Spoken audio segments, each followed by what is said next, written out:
Method for separating healthy seeds from damaged ones. Let's start. Take a beaker and fill half of it with water.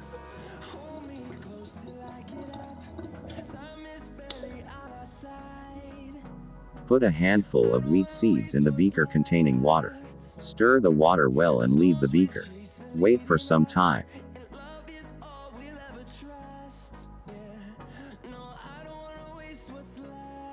Observation.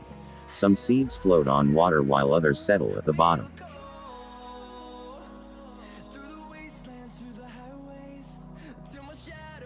Discussion.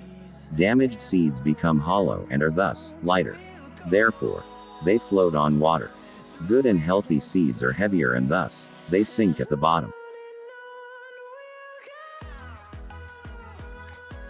Thanks for watching. Please support us.